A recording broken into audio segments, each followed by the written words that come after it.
ലബനാൻ തലസ്ഥാനമായ ബെയ്റൂത്തിന് നേരെ ഇസ്രായേൽ വ്യോമാക്രമണം. ബെയ്റൂത്തിന്റെ ദക്ഷിണ ഭാഗമായ മുഷ്രിഫിയയിൽ നിരവധി ആളുകൾക്ക് പരിക്കേറ്റു.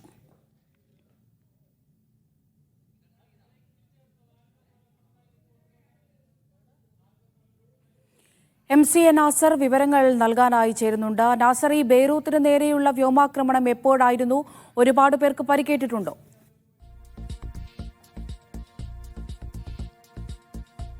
അവിടുന്ന് അല്പം മുമ്പാണ് ഇസ്രായേലിന്റെ ആക്രമണം ബെയ്റൂത്ത് നഗരത്തിലെ ഭാഗത്ത് മുഷ്രിഫിയ ഭാഗത്തേക്ക് നടന്നിരിക്കുന്നത്. കാരണം ഇതുവരെയും ബെയ്റൂത്തിലേക്ക് ആക്രമണം വ്യാപിച്ചിരുന്നില്ല.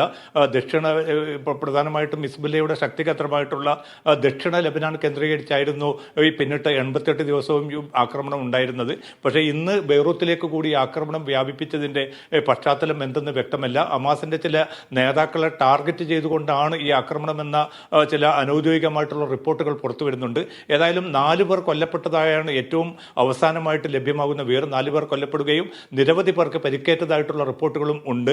ലബനീസ് സുരക്ഷാ സേന ആ പ്രദേശമാകെ വളയുകയും പരിക്കേറ്റവരെ ആശുപത്രികളിലേക്ക് മാറ്റാനുള്ള ഊർജിതമായിട്ടുള്ള നടപടികൾ തുടരുകയും ചെയ്യുകയാണ്. ലബനാൻ ഗവൺമെന്റ് അതിശക്തമായിട്ടുള്ള പ്രതിഷേധം അറിയിച്ചിട്ടുണ്ട്. കാരണം ബെയ്റൂത്ത് ഒരിക്കലും തന്നെ ഈ യുദ്ധത്തിന്റെ ഒരു കേന്ദ്രമായിട്ട് ഇതുവരെ മാറിയിട്ടില്ല.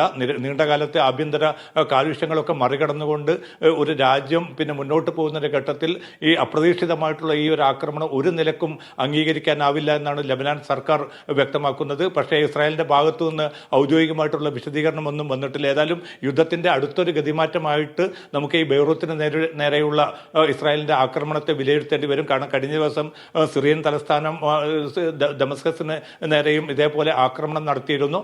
അവിടെ സയ്യിദ് റാസി മൂസവി എന്ന ഇറാന്റെ ഉപദേശകൻ കൊല്ലപ്പെടുന്ന ഒരു സാഹചര്യം ഉണ്ടായി. തുടർന്നാണ് ഇപ്പോൾ ബെയ്റൂത്തിന് നേർക്ക് കൂടി ആക്രമണം ഇസ്രായേൽ വ്യാപിപ്പിച്ചിരിക്കുന്നത്. സ്വാഭാവികമായിട്ടും കൂടുതൽ രാജ്യങ്ങളെ യുദ്ധത്തിലേക്ക് കൊണ്ടുവരാനുള്ള ഒരുപക്ഷെ ആസൂത്രിതമായിട്ടുള്ള നീക്കമായിട്ടും ഇത് വിലയിരുത്തപ്പെടുന്നുണ്ട്. അമൃത.